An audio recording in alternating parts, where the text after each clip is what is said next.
Hi, I'm Doug Wolf, Customer Relations Coordinator for Boston Whaler. We're at the factory today. We're on the 345 Conquest. We're going to be talking about how to operate the windlass.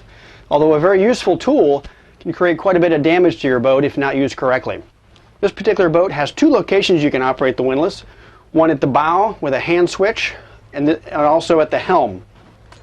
Notice the switch panel here. There's an on-off switch for the windlass. You simply turn that on.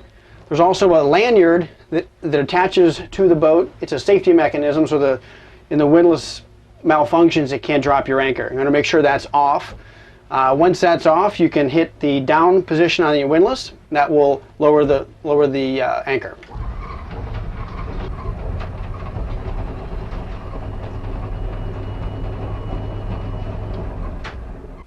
To raise the anchor, you simply hit on the up switch.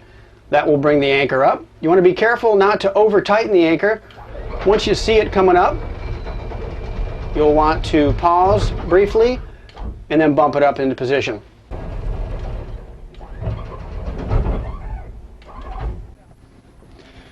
Now I'm going to demonstrate how to use the windlass from the bow location. There is a hand switch in the anchor locker where the rope is stored. I'm going to make sure the lanyard is off, which is a safety measure we use. The hand switch is located in the anchor locker. There's a simple up and down button on it. Obviously, to lower the anchor, you hit the down button.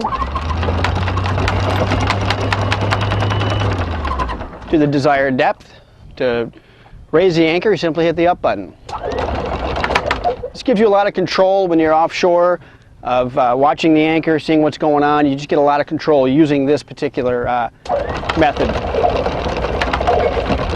You start to see the anchor, you want to give it a couple bumps, not to over tighten it. You know it's tight. Reinstall, close the latch, reinstall the lanyard. Once you've determined your anchor spot, you'll want to head into the current, bring the boat to a slow or a stop, lower the anchor, and then put the engines in reverse. This will keep tension on the anchor line and rode, as well as keeping you from running over your anchor. Once the anchor is on the bottom and secure, you'll want to continue letting out rode so you can acquire the correct scope. Give you an actual definition of scope.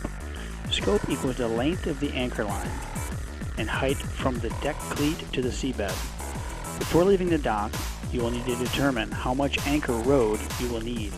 It is recommended that you use a scope of a 7-to-1 ratio, meaning that for every foot of water depth, you should use 7 feet of rode.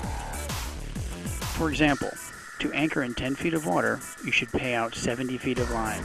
Measure the scope as the ratio of the length of the anchor rode to the height of the bow above the ocean floor. If you're using a lightweight anchor on a small boat in good conditions, a shorter scope of 5-to-1 is sufficient and safe.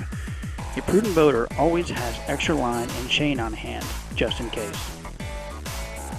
On our 345 Conquest, we use a 35-pound plow anchor, 400 feet of 9/16 rode, and 25 feet of 8mm chain. By having the engines in reverse, keeps constant tension on the anchor, allowing it to bite in pretty aggressively.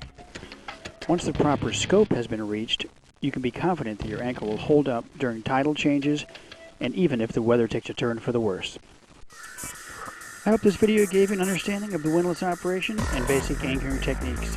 Thank you again for watching, and keep an eye out for our next how-to video. If you have any questions concerning this or any other how-to video, please contact customer service at 877-294-5645.